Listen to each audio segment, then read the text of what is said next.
ولا عدوان إلا على الظالمين والصلاة والسلام على أشرف الأنبياء والمرسلين وعلى آله وأصحابه أجمعين أما بعد اللهم علمنا ما جهلنا وذكرنا ما نسينا ووفقنا لصالح الأعمال يا رب العالمين. கண்ணியத்திற்குரிய சகோதர சகோதரிகளே, இன்றைய வகுப்பிலே நாம் எல்லோரும் தெரிந்து கொள்ள வேண்டிய மிக முக்கியமான ஒரு சட்ட பகுதிதான் நோன்பை விடுவதற்கு அனுமதிக்கப்பட்டவர்கள் யார் என்ற தலைப்பு. நம் எல்லோருக்கும் தெரியும், ரமலான் மாதம் வந்துவிட்டால் நோன்பு நோட்பது நம் மீது கடமையாக்கப்பட்டிருக்கிறது. அல்லாஹு தஆலா அல் குர்ஆனிலே சொல்லும் போது, ஃபமன் ஷஹித மின்கும் ஷஹ்ர ஃபல்யஸும்ஹு, யார் இந்த மாதத்தை அடைந்து கொள்கிறாரோ அவர் அதிலே நோன்பு பிடித்து கொள்ளட்டும் என்று அல்லாஹு தஆலா கட்டளையிடுகிறார். பருவ வயதை அடைந்த ஒவ்வொரு முஸ்லிமும் இந்த மாதத்திலே நோன்பிருப்பது கட்டாய கடமையாகும். பெண்களை பொறுத்தவரையில் மாதவிடாய் பிரசவ தீட்டு உள்ளவர்கள் நோன்பு நோட்பது ஹராம். அவர்கள் அதன் காரணமாக, ஹைல் காரணமாக அல்லது நிஃபாஸ் காரணமாக விடுகிற நோன்புகளை பிறகு கலா செய்து கொள்ள வேண்டும் என்பதை நாம் எல்லோருமே அறிந்திருக்கிறோம். அல்ஹம்துலில்லாஹ்.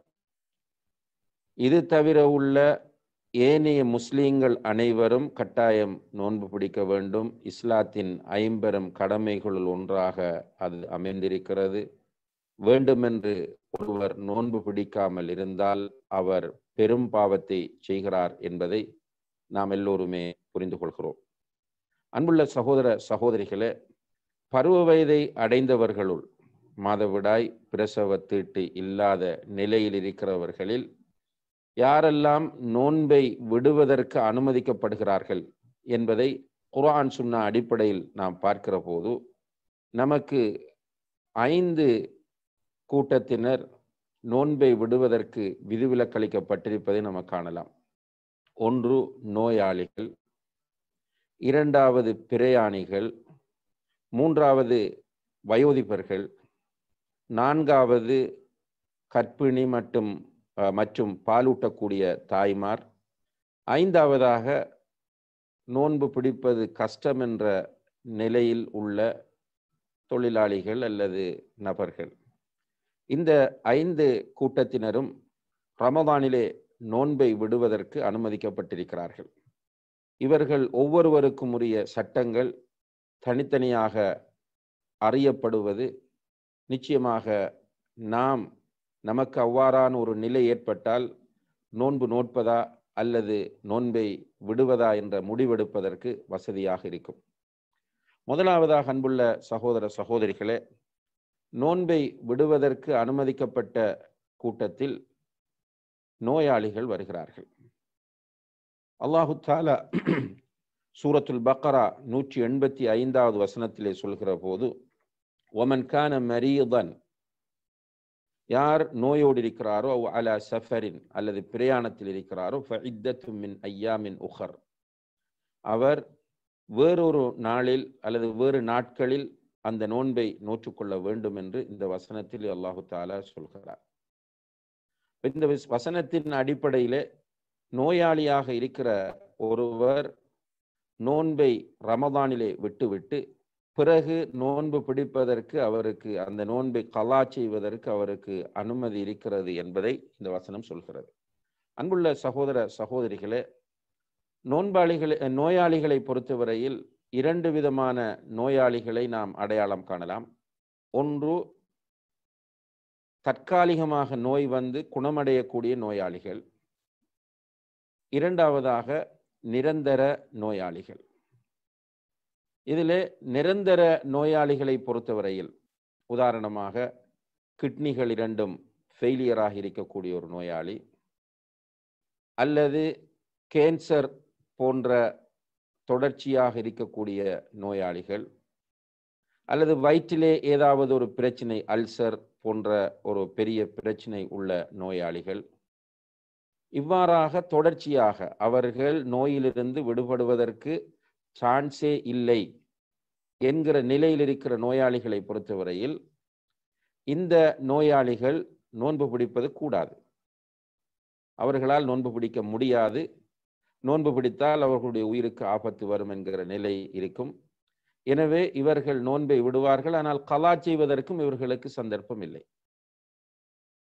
அடுத்த வருடம் கலா செய்யலாம் அல்லது அதற்கு அடுத்த வருடம் கலா செய்யலாம் என்கிற நிலை இவர்களுக்கு கிடையாது. ஏனென்றால் இவர்கள் தொடர்ச்சியான நோயாளிகள். எனவே இந்த நோயாளிகள் நோன்பை விடுவது அனுமதிக்கப்பட்டிருக்கிற அதே நேரத்தில் கலா செய்வதற்கு சான்ஸ் இல்லை என்கிற காரணத்தினால் இவர்கள் ஒரு நோன்புக்காக ஒரு ஏழைக்கு உணவு கொடுக்க வேண்டும். இதை ஃபித்யா என்று சொல்வது. ஒரு நோன்புக்கு அந்த விடுகிற நோன்புகளை கணக்கு பார்த்து அதற்கு அவர்கள் ஒரு நாளை ஒரு நோன்புக்கு ஒரு ஏழைக்கு உணவு என்ற அடிப்படையில் அவர்கள் ஃபித்யா கொடுக்க வேண்டும் என்பதை உலமாக்கள் குறிப்பிடுகிறார்கள். இப்போ ஃபித்யாவை பற்றி இன்ஷா அல்லாஹ் இறுதியிலே நாம் பார்க்கலாம். இப்போ ஃபித்யா கொடுக்க வேண்டும். இது அல்லாமல் மற்ற தரப்பு நோயாளிகளை பொறுத்தவரையில் அந்த நோயாளிகள் மற்ற தரப்பு நோயாளிகள் என்று சொன்னால் சுகமாக கூடிய நிலையில் உள்ள நோயாளிகளை பொறுத்தவரையில் அவர்களுடைய நிலைகள் நிறைய இருக்கின்றன. அதில் குறிப்பாக ஒரு சிம்பிளான இலகுவான நோயோடு இருக்கக்கூடிய நோயாளிகள் இருக்கிறார்கள். இவ்வாறு உதாரணமாக தடுமல் ஒரு நோய் தான். சாதாரணமாக வரக்கூடிய தலைவலி ஒரு நோய், பல்வலி ஏற்படுவது ஒரு நோய், சில நேரம் ஜாயிண்ட் பெயின்ஸ் ஏற்படும். இதெல்லாம் நோய் தான். இந்த நோய்களில் இருக்கிறவர்கள் நோன்பு பிடிப்பதா அல்லது நோன்பை விடுவதா என்று கேட்டால் இவர்கள் கட்டாயம் நோன்பு பிடிக்க வேண்டும். சின்ன சின்ன நோய்களுக்காகவெல்லாம் நோன்பை விடுவது கூடாது என்பதை நாம் புரிந்து கொள்ள வேண்டும். கண்ணியத்திற்குரிய இமாம்கள் இவ்வாறு சின்ன நோய்களுக்காக வேண்டி நோன்பை விடுவது கூடாது என்கிற கருத்தை முன்வைத்திருக்கிறார்கள் எல்லா இமாம்களுமே. இமாம் அபூ ஹனீஃபா, மாலிக், ஷாஃபிஈ, அஹ்மது இப்னு ஹம்பல் ரஹிமஹுமுல்லாஹ் போன்ற எல்லா இமாம்களுமே சின்ன நோய்களுக்கு நோன்பை விடுவது கூடாது, அவ்வாறான சிறிய நோய்களோடு இருக்கிறவர்கள் நோன்பை நோற்றுக்கொள்ள வேண்டும் என்பதை வலியுறுத்துகிறார்கள். இரண்டாவதாக அன்புள்ள சகோதர சகோதரிகளே, நோன்பு அதாவது நோயோடு இருக்கிறார், ஆனால் நோன்பு நோற்றால் அவருடைய நோய் அதிகரிக்கும் என்கிற நிலையில் ஒருவர் இருக்கிறார். நோன்பு நோற்றால் நோய் அதிகரிக்கும், அதே நேரத்தில் கியூர் ஆகுவது சுகமாகுவது தாமதமாகும் என்கிற நிலையில் ஒருவர் இருக்கிறார். ஆனால் நோன்பு நோற்றால் இவருக்கு பிரச்சனை இல்லை. நோன்பு பிடித்தால் நோய் கூடலாம் அல்லது கியூர் ஆகுவது லேட் ஆகலாம். ஆனால் நோன்பு பிடிப்பதனால் இவருடைய உடலுக்கு எந்த ஆபத்தும் இல்லை, எந்த பாதிப்பும் இல்லை என்கிற நிலையில் சில நோயாளிகள் இருப்பார்கள். இவ்வாறான நோயாளிகளை பொறுத்தவரையில் உலமாக்கள் குறிப்பிடுகிறார்கள், இவர்கள் நோன்பு பிடிப்பதுதான் சிறந்தது, நோன்பு பிடிப்பதுதான் சிறந்தது. இவர்கள் நோன்பை விடாமல் இருந்து கொள்வது நல்லது, ஆனால் நோன்பை விட்டால் பாவம் இல்லை. இவ்வாறான நோயாளிகள் நோன்பை விட்டால் அவர்கள் மீது பாவம் எழுதப்பட மாட்டாது. ஆனால் இவ்வாறான நோயாளிகள் நோன்பு பிடிப்பதே சிறந்தது என்கிற கருத்தை முன்வைக்கிறார்கள். மூன்றாவதாக இருக்கிற சாரார் தான் நோன்பு பிடித்தால் உடலுக்கு ஆபத்து ஏற்படும் என்கிற நிலையில் உள்ள நோயாளிகள். இவ்வாறான நோயாளிகளை பொறுத்தவரையில் இவர்கள் நோன்பு பிடிக்காமல் நோன்பை விடுவதுதான் சிறந்தது. அது அவர்கள் மீது சில நேரம் கடமையாக கூட மாறுகிறது. உயிருக்கு ஆபத்து வந்துவிடும், நோன்பு நோற்றால் நோய் அதிகரித்து உயிருக்கு ஆபத்து வந்துவிடும் என்கிற ஒரு நிலை இருக்குமாக இருந்தால் இந்த நோயாளிகள் நோன்பை பிடிக்காமல் இருப்பதே அவர்களுக்கு கடமையாகும் என்பதை நாம் புரிந்து கொள்ள வேண்டும். ஏனென்றால் அல்லாஹு தஆலா சூரத்து நிசா 29வது வசனத்தில் வலா தக்துலு அன்ஃபுஸக்கும், உங்களை நீங்கள் அழித்துக் கொள்ளாதீர்கள். அதே போல இன்னும் ஒரு இடத்திலே வலா துல்கு பி ஐதீக்கும் இல தஹ்லுகா, உங்களை நீங்கள் அழிவுக்குள் ஆளாக்கி கொள்ளாதீர்கள் என்று கட்டளையிடுகிறான். எனவே இந்த குர்ஆன் வசனத்தின் அடிப்படையில் இவ்வாறான நோயாளிகள் நோன்பை விட வேண்டும். விடுகிற இந்த நோன்பை அவர்கள் நோய் குணமான பிறகு, ரமலானுக்கு பிறகு நோய் குணமானதும் அவர்கள் கலா செய்ய வேண்டும். இப்போ 3 நாட்கள் நோயோடு இருக்கிறார் என்றால் 3 நாட்கள் ரமலானில் நோன்பை விடுவார். அதற்கு பிறகு அவர் எஞ்சியிருக்கிற நோன்புகளை பிடிப்பார். இந்த 3 விடுபட்ட நோன்புகளையும் ரமலானுக்கு பிறகு அவர் கலா செய்ய வேண்டும் என்பதை நாம் புரிந்து கொள்ள வேண்டும். அதே நேரத்தில் சிலர் இருக்கிறார்கள், நோன்பு பிடித்தால் நோய் வரும் என்று பயப்படுகிறார்கள். நோன்பு பிடித்தால் நோய் வரும் என்கிற பயம் அவர்களுக்கு இருக்கிறது. இவ்வாறானவர்கள் நோன்பை விடலாமா என்று கேட்டால், அந்த பயம் நியாயமான பயமாக இருந்தால், உண்மையிலே நோன்பு பிடித்தால் அவருக்கு வருத்தம் வரும் என்கிற பயமாக இருக்குமாக இருந்தால், அவரும் நோன்பை விடுவதற்கு அனுமதிக்கப்படுகிறார் இஸ்லாத்தின் பொதுவான ஆதாரங்களின் அடிப்படையில். ஏனென்றால் அல்லாஹு தஆலா சூரத்துல் பக்ரா 185வது வசனத்தை நோன்போடு சம்பந்தமாக பேசிக்கொண்டு வரும்போது சொல்கிறான், யுரீதுல்லாஹு பிக்குமுல் யுஸ்ர வலா யுரீது பிக்குமுல் உஸ்ர். அல்லாஹு தஆலா உங்களுக்கு இலகுவையை விரும்புகிறான், அவன் உங்களுக்கு கஷ்டத்தை விரும்பவில்லை என்று அல்லாஹு தஆலா சொல்லி காட்டுகிறான். எனவே இந்த பொதுவான குர்ஆன் வசனத்தின் அடிப்படையில் நோன்பு பிடித்தால் நோய் வரும் என்ற ஒரு கடுமையான நியாயமான பயம் ஒருவருக்கு இருந்தால், அவர் நோன்பை விட்டுவிட்டு பிறகு கலா செய்வதற்கு அனுமதி இருக்கிறது என்பதை நாம் புரிந்து கொள்ளலாம். எனவே அன்புள்ள சகோதர சகோதரிகளே, இப்ப நோயாளிகளை பற்றி நாம் இதிலே தெளிவாக புரிந்து கொண்டோம். ஒரு நோயாளி யாரு? நிரந்தர நோயாளி. இவர் நோன்பை கலா செய்ய முடியாத நிலையில் இருக்கிற நோயாளி. எனவே அவர் ஒரு ஏழைக்கு உணவு கொடுக்க வேண்டும். ஒவ்வொரு நோன்புக்கும் அவர் 10 வருடங்கள் நோன்பு பிடிக்கவில்லை என்றால், ஒவ்வொரு வருடமாக அவர் அந்த நோய்க்காக வேண்டி ஒரு ஏழைக்கு உணவு, 29 நோன்புகள் என்றால் 29 ஏழைகளுக்கு, 30 நோன்புகள் என்றால் 30 ஏழைகளுக்கு என்ற அடிப்படையில் அவர் உணவு வழங்கினால் இன்ஷா அல்லாஹ் அவருக்கு நோன்பு பிடித்த நன்மை கிடைக்கும் என்பதை நாம் புரிந்து கொள்ளலாம். அடுத்ததாக நோன்பை விடுவதற்கு அனுமதிக்கப்பட்ட 2வது சாரார்தான் பிரயாணிகள். பிரயாணிகளை பொறுத்தவரையில் அன்புள்ள சகோதர சகோதரிகளே, இவர்கள் நோன்பை விடுவதற்கு இதே வசனம், அதாவது சூரத்துல் பக்ராவினுடைய 185வது வசனம் ஆதாரமாக இருக்கிறது. வமன் கான மரீதன் அவ் அலா சஃபரின், யார் பிரயாணத்தில் இருக்கிறாரோ அவர் நோன்பை விடலாம் என்று அல்லாஹு தஆலா இந்த வசனத்திலே சொல்லி காட்டுகிறான். அந்த அடிப்படையில் பிரயாணிகளை பொறுத்தவரையில் அன்புள்ள சகோதர சகோதரிகளே, பிரயாணிகளும் பல நிலைகளில் உள்ளவர்களாக காணப்படுகிறார்கள். இப்போ ஒரு வகையான பிரயாணி இருக்கிறார், அவருக்கு நோன்பு பிடிப்பது பிரயாணத்திலே கஷ்டமாக இருக்கிறது. நோன்பு பிடிப்பது பிரயாணத்தில் கஷ்டமாக இருக்கிறது. இவரை பொறுத்தவரையில் இவர் பிரயாணத்தில் நோன்பை விடுவதுதான் அவர் மீது உள்ள கடமையாக இருந்து கொண்டிருக்கிறது. நோன்பு பிடிப்பது அவருக்கு கஷ்டமாக இருக்கிறது, உடல்நிலை பாதிக்கப்படலாம் என்கிற நிலை இருக்கிறது என்றால், இவருக்கு சிறந்தது எது என்று கேட்டால் நோன்பை விடுவதுதான் இவருக்கு சிறந்தது என்பதை நாம் புரிந்து கொள்ளலாம்.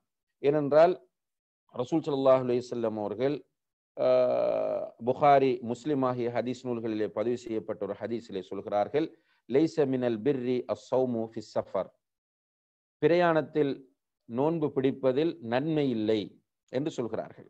பிரயாணத்தில் நோன்பு பிடிப்பதில் நன்மை இல்லை என்று சொல்கிறார்கள். இது பிரயாணி யார் என்று கேட்டால், இந்த பிரயாணி நோன்பு பிடித்து கொண்டு பயணம் செய்வது அவருக்கு கஷ்டமாக இருக்கிறது என்ற பிரயாணி. இன்னும் ஒரு பிரயாணி இருக்கிறார், நோன்பு பிடித்து கொண்டு பிரயாணம் செய்யலாம், அவருக்கு பிரச்சனை இல்லை, நோன்போடு பிரயாணம் செய்வதில் அவருக்கு எந்த சிரமமும் கிடையாது. இப்படியான பிரயாணியை பொறுத்தவரையில் அவர் நோன்பு பிடிப்பது சிறந்தது. அல்லாஹு தஆலாவும் 2வது அத்தியாயம் 184வது வசனத்தில் சொல்லும் போது வஅன்த சூமு கைருல் லக்கும், நீங்கள் நோன்பு பிடிப்பது சிறந்தது என்று சொல்கிறார். அதே போல் அல்லாஹுடைய தூதர் ஸல்லல்லாஹு அலைஹி வஸல்லம் அவர்கள் ஹம்ஸா இப்னு அம்ருல் அஸ்லமி ரலியல்லாஹு அன்ஹு அவர்களுக்கு சொன்னார்கள், இன் ஷி'த ஃபஸும் வ இன் ஷி'த ஃபஅஃப்திர், நீ விரும்பினால் நோன்பு பிடி, விரும்பினால் நோன்பை விடு என்று சொன்னார்கள். இந்த ஹதீஸ் புகாரி, முஸ்லிமிலே பதிவு செய்யப்பட்டிருக்கிறது. எனவே ஒரு பிரயாணத்திலே இருக்கிற ஒருவர் நோன்பு பிடிப்பதனால் அவருக்கு எந்த பாதிப்பும் இல்லை என்று சொன்னால், அவர் விரும்பினால் நோன்பை பிடிக்கலாம் என்பதை நாம் புரிந்து கொள்ளலாம். 3வது ஒரு சாரார் இருக்கிறார்கள், நோன்பு பிடித்தால், பிரயாணத்தில் நோன்பு பிடித்தால் மிக மோசமான கஷ்டத்தை அவர்கள் அனுபவிக்க வேண்டி வரும். அப்படியான நிலையில் உள்ளவர்கள், கடுமையான டயர்ட் ஆகுவார்கள், மயக்கம் வரக்கூடிய அளவுக்கு நிலைமை இருக்கும். இப்படியாக கஷ்டப்பட்டு நோன்பு பிடிக்க வேண்டுமா என்று கேட்டால் இல்லை. இவ்வாறு கஷ்டம் என்பதை உணர்கிறவர்கள் பிரயாணத்தில் நோன்பை விடுவது அவர்களுக்கு கடமையாகும். ரசூல் ஸல்லல்லாஹு அலைஹி வஸல்லம் அவர்கள் மக்கா வெற்றிக்காக போய்கொண்டிருக்கிற போது கடுமையான வெயிலாக இருந்தது, ரொம்ப கஷ்டப்படுகிறார்கள். எனவே ரசூலுல்லாஹி அலைஹி வஸல்லம் அவர்கள் மக்கள் பார்த்து கொண்டிருக்கிற நிலையிலேயே ஒரு பாத்திரத்தில் தண்ணீரை எடுத்து அந்த தண்ணீரை குடித்து நோன்பை விட்டுக் கொள்கிறார்கள். ஆனால் அதையும் தாண்டி சிலர் கஷ்டத்தை தாங்கிக் கொள்ள ட்ரை பண்ணி மிக சிரமத்தோடு நோன்பை பிடிக்கிறார்கள். அவர்களை பார்த்து அல்லாஹுடைய தூதர் ஸல்லல்லாஹு அலைஹி வஸல்லம் அவர்கள் சொன்னார்கள், உலாஇக்கல் உசாத், உலாஇக்கல் உசாத், அவர்கள்தான் பாவிகள், அவர்கள்தான் பாவிகள் என்று சொன்னார்கள். இந்த ஹதீஸ் முஸ்லிம், புகாரி, முஸ்லிம் போன்ற ஹதீஸ் நூல்களிலே பதிவு செய்யப்பட்டிருப்பதை நாம் பார்க்கிறோம். எனவே பிரயாணிகள் எல்லோருமே நோன்பை விடுவதற்கு அனுமதி இருக்கிறது. பிரயாணிகள் எல்லோருமே நோன்பை விடுவதற்கு அனுமதி இருக்கிறது. அந்த பிரயாணமும் தொழுகையை கஸ்ரு செய்யக்கூடிய அளவு தூரத்திலான பிரயாணமாக இருக்க வேண்டும். அப்படி பிரயாணம் போகிற போது அன்புள்ள சகோதர சகோதரிகளே, பிரயாணத்தினால் தனக்கு பெரிய களைப்போ பாதிப்போ வராது என்று கருதுகிறவர் நோன்பை பிடித்துக் கொள்ளலாம். அதே போல ஒரு அளவு கஷ்டம் என்ற நிலையில் இருக்கிறவர் நோன்பை விடுவது சிறந்தது. மிக கஷ்டம் என்று ஒருவர் இருப்பாராக இருந்தால் அவர் கண்டிப்பாக நோன்பை பிரயாணத்தில் விட வேண்டும். இந்த நோன்பை பிறகு கலா செய்து கொள்ள வேண்டும் என்பதை நாம் புரிந்து கொள்ளலாம். இந்த பிரயாணி, அந்த பிரயாணத்தின் நோக்கம் ஒன்று அவருடைய தேவையை நிறைவேற்றுகிற பிரயாணமாக இருக்கலாம், அல்லது ஒரு தொழிலுக்காக செய்கிற பிரயாணமாக இருக்கலாம், அல்லது அவருடைய தொழிலே ஒரு பிரயாணமாக இருக்கலாம். ஒரு லாரியினுடைய டிரைவராக அவர் இருக்கலாம், அல்லது ஒரு பஸ்ஸினுடைய டிரைவராக இருக்கலாம், அல்லது ஒரு டாக்ஸி டிரைவராக கூட இருக்கலாம்.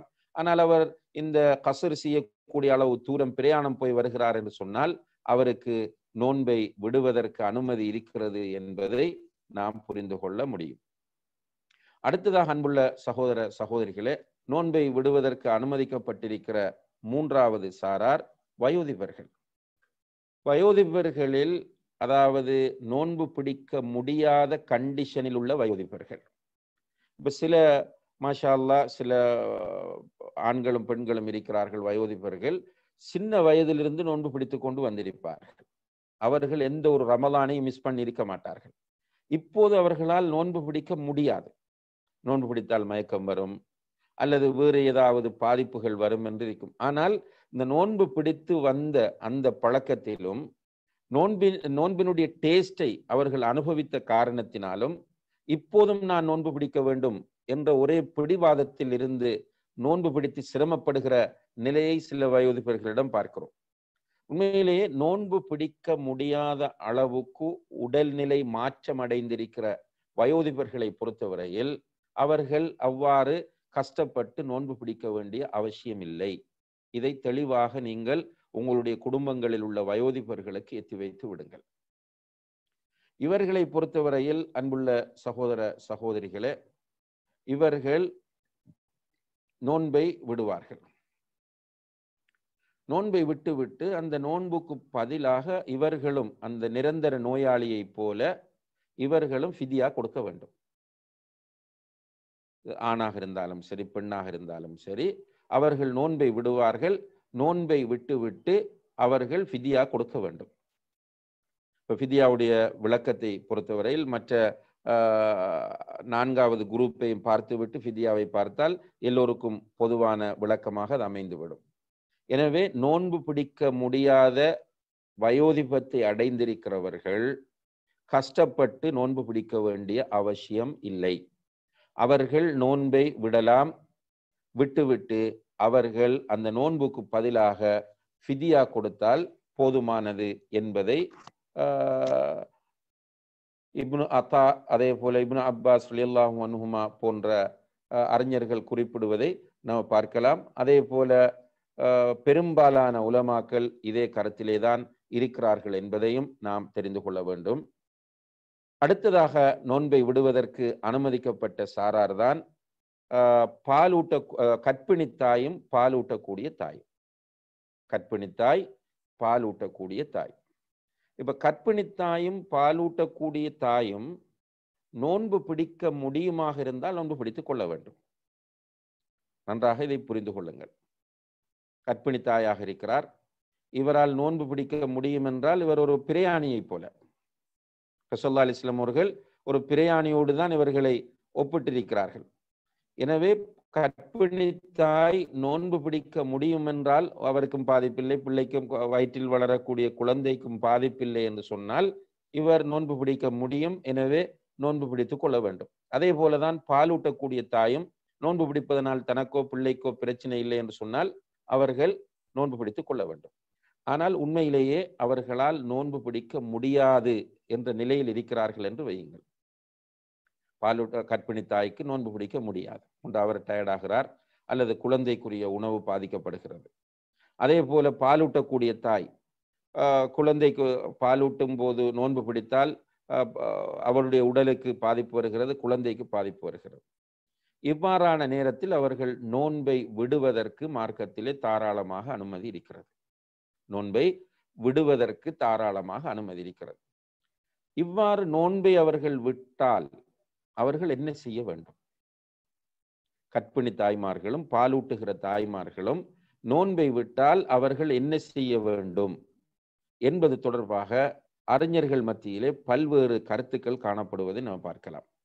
கிட்டத்தட்ட இந்த கருத்துக்களை நாம் 5 கருத்துக்களுக்குள் கொண்டு வரலாம். முதலாவது கருத்து, அவர்கள் விட்ட நோன்பை கலா செய்ய வேண்டும். அதே நேரத்தில் அந்த நோன்புக்கு பதிலாக கலாவும் செய்கிற அதே நேரத்தில் ஃபிதியாவும் கொடுக்க வேண்டும். இது முதலாவது கருத்து.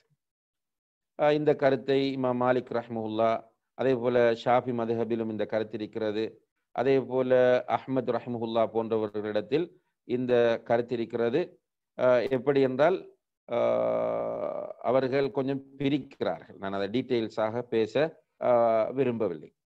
அப்ப இந்த அறிஞர்கள் அவர்கள் கலாவும் செய்ய வேண்டும், உணவும் கொடுக்க வேண்டும் என்ற கருத்தில் இருக்கிறார்கள். இரண்டாவது கருத்து இமாம் அவுசாஇ, சௌரி, அபு ஹனீஃபா, அதே போல அபு சௌர், அபு உபைத் போன்ற அறிஞர்கள் என்ன சொல்கிறார்கள் என்றால் இவர்கள் கலா செய்தால் போதுமானது, ஃபிதியா கொடுக்க வேண்டிய அவசியம் இல்லை என்று சொல்கிறார்கள். மூன்றாவது கருத்து இப்னு அப்பாஸ், இப்னு உமர் ரலியல்லாஹு அன்ஹும், அதே போல இஸ்ஹாக், இமாம் இஸ்ஹாக் போன்றவர்கள் சொல்லக்கூடிய கருத்து என்னவென்று கேட்டால் இவர்கள் உணவு கொடுத்தால் போதுமானது, கலா செய்ய தேவையில்லை என்ற கருத்து. உணவு கொடுத்தால் போதுமானது, கலா செய்ய தேவையில்லை. பாலூட்டுகிற தாயும் கர்ப்பிணி தாயும் நோன்பை பிடிக்க முடியாத நிலையில் விடுவார்களாக இருந்தால் இவர்கள் நோன்பை கலா செய்ய தேவையில்லை, இவர்கள் ஃபிதியா மட்டும் கொடுத்தால் போதுமானது என்கிற கருத்து. நான்காவதாக உள்ள கருத்து கர்ப்பிணி தாய் கலா செய்து கொள்ள வேண்டும். கர்ப்பிணி தாய் நோன்பை விட்டால் கலா செய்ய வேண்டும். பாலூட்டுகிற தாயாக இருந்தால் அவள் நோன்பை கலா செய்கிற அதே நேரத்தில் ஃபிதியாவும் கொடுக்க வேண்டும் என்கிற கருத்து முன்வைக்கப்பட்டிருக்கிறது. ஐந்தாவதாக ஒரு கருத்து இருக்கிறது, பாலூட்டக்கூடிய தாயும் கர்ப்பிணி தாயும் நோன்பை விட்டால் அவர்கள் கலா செய்யவும் தேவையில்லை, ஃபிதியா கொடுக்கவும் தேவையில்லை, அவர்கள் மீது எந்த குற்றமும் இல்லை என்கிற கருத்தை இமாம் இப்னு ஹஸ்ம் ரஹிமஹுல்லா அவர்கள் குறிப்பிடுகிறார்கள். இதை அவர்களுடைய முஹல்லா என்ற புத்தகத்திலே அவர்கள் எழுதியிருக்கிறார்கள். இந்த 5 கருத்துக்களும் இஜ்திஹாதுக்குரிய கருத்துக்கள் என்பதை நாம் புரிந்து கொள்ள வேண்டும். இதிலே அல்லாஹு ஆலம் ராஜிஹான கருத்து நம்மை பொறுத்தவரையில் இதிலே ராஜிஹான கருத்து, பாலூட்டக்கூடிய தாய் கர்ப்பிணி தாய் நோன்பு பிடிக்க முடியாத நிலையில் நோன்பை விட்டால் அவர்கள் அந்த நோன்பை கலா செய்ய வேண்டிய அவசியமில்லை, ஃபிதியா கொடுத்தால் போதுமானது என்பதுதான். இதற்கான காரணம், இந்த கருத்தை தான் ஷேக் அல்பானி ரஹிமஹுல்லா அவர்களும் சரி காண்கிறார்கள். இதற்கான காரணம் என்னவென்று கேட்டால் இந்த கருத்தை இப்னு அப்பாஸ், இப்னு உமர் ரலியல்லாஹு அன்ஹும் போன்ற சஹாபாக்கள் முன்வைத்த நேரத்தில் அவர்களுக்கு வேறு சஹாபாக்கள் யாரும் மறுப்புக்கள் சொல்லவில்லை என்பதை நாம் புரிந்து கொள்ளலாம்.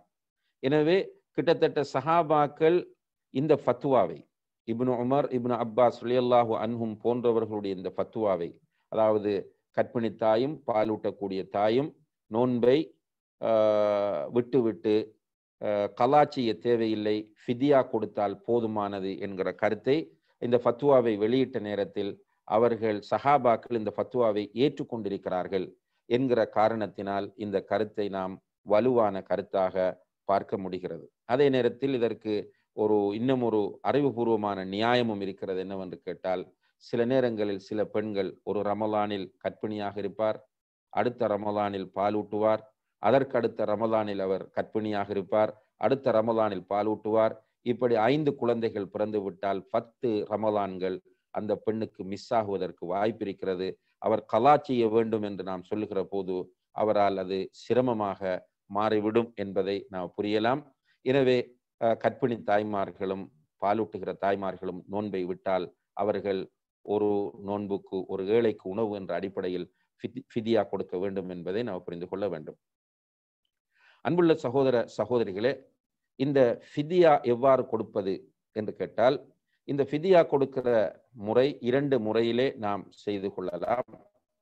ஒன்று, நம்முடைய தமிழ்நாடு, இலங்கை போன்ற இந்தியா போன்ற நாடுகளிலே பிரதான உணவாக ரைஸ், அரிசி இருக்கிற காரணத்தினால் சுமார் 1.5 கிலோ அரிசி கொடுப்பது. ஒரு நோன்புக்காக வேண்டி ஒரு ஏழைக்கு நம்ம 1.5 கிலோ அரிசி கொடுத்தால் போதுமானது, அல்ஹம்துலில்லாஹ்.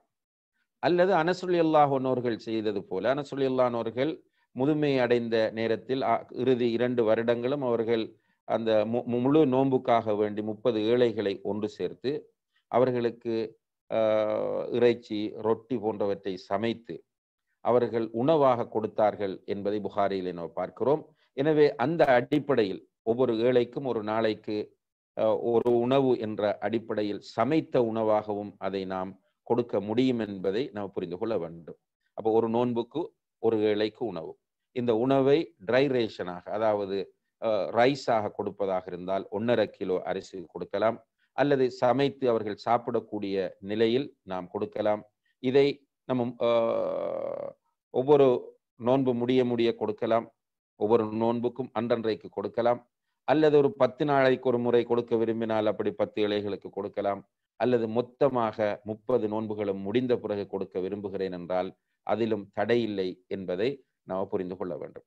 அதே நேரத்தில் நாம் குறிப்பிட்டோம், வயோதிபர்கள், நிரந்தர நோயாளிகள், பாலூட்டக்கூடிய தாய்மார், கர்ப்பிணி தாய்மார், இவர்கள் ஃபிதியா கொடுப்பார்கள். ஃபிதியா கொடுக்கிற வசதி இல்லை என்று சொன்னால் என்ன செய்வது என்று கேட்டால், உண்மையா ஃபிதியா கொடுப்பதற்கு அவர்களிடம் வசதி இல்லை என்றால் என்ன செய்வது என்றால், அல்லாஹு தஆலா குர்ஆனிலே சொல்கிறான், வத்தகுல்லாஹ மஸ்ததஅதும், உங்களுடைய சக்திக்குட்பட்டவரை அல்லாஹ்வை நீங்கள் தக்வா செய்து கொள்ளுங்கள் என்று சொல்கிறான். அந்த அடிப்படையில் நம்முடைய சக்திக்கு உட்பட்டுத்தான் நாம் அல்லாஹ்வை பயப்பட முடியும். எனவே இவர்களிடத்தில் வசதி இல்லை என்று சொன்னால் அவர்கள் ஃபிதியா கொடுக்க வேண்டிய தேவையும் இல்லை. அவர்களுடைய நீயத்தை அல்லாஹ் நன்கறிந்தவனாக, அவர்களுடைய நிலையையும் அல்லாஹ் நன்கறிந்தவனாக இருக்கிறான் என்பதை நாம் புரிந்து கொள்ள வேண்டும். இறுதியாக அன்புள்ள சகோதர சகோதரிகளே, சில தொழிலாளிகள் இருக்கிறார்கள், அவர்களுடைய அந்த தொழில் நோன்பு பிடித்துக் கொண்டு தொழில் செய்கிறார்கள். அந்த தொழிலை செய்கிற போது அவர்களால் கண்டினியூவாக நோன்பை தொடர முடியாமல் இருக்கிறது என்றால் என்ன செய்வது என்று கேட்டால், இஸ்லாத்தின் பொது விதிகளின் அடிப்படையில் அவரும் நோன்பை விடுவதற்கு அனுமதி இருக்கிறது. உதாரணமாக ஒரு விவசாயி, அல்லது ஒரு தச்சு தொழில் செய்யக்கூடியவர், அல்லது ஒரு கொத்தனார், அதாவது மேஷன் வேலை செய்யக்கூடிய ஒருவர் நோன்பு பிடித்திருக்கிறார், அல்லாஹுடைய கட்டளைக்கு கட்டுப்பட்டு நோன்பு பிடித்திருக்கிறார். ஆனால் அவர் இந்த வேலையிலே ஈடுபட்ட காரணத்தினால் அவரால் தொடர்ந்து நோன்பை கண்டினியூ பண்ண முடியாமல் அவர் டயர்ட் ஆகிறார், தன்னுடைய உடலுக்கு ஆபத்து வந்துவிடும் என்பதை அவர் புரிகிறார் என்றால் அவரும் நோன்பை விடுவதற்கு மார்க்கத்திலே அனுமதி இருக்கிறது. அவரும் பிறகு நோன்பை கலா செய்து கொள்ள வேண்டும்.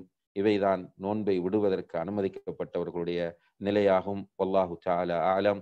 எனவே நாம் சரியான முறையிலே மார்க்கத்தை அறிந்து அதன் அடிப்படையிலே செயற்படுவதற்கு முயற்சிய வேண்டும். எல்லாம் வல்ல அல்லாஹு தஆலா அதற்கு நம் எல்லோருக்கும் தௌஃபீக் செய்வானாக. வஆஹிரு தஅவானா அனில் ஹம்துலில்லாஹி ரப்பில் ஆலமீன். வஸ்ஸலாமு அலைக்கும் வரஹ்மத்துல்லாஹி வபரகாத்துஹு. எமது நிகழ்ச்சிகளை யூடியூப் வாயிலாக தொடர்ச்சியான பயான்களை பார்வையிட டாக்டர் முபாரக் மதனி ஆஃபீஷியல் எனும் யூடியூப் சேனலை சப்ஸ்கிரைப் செய்யுங்கள்.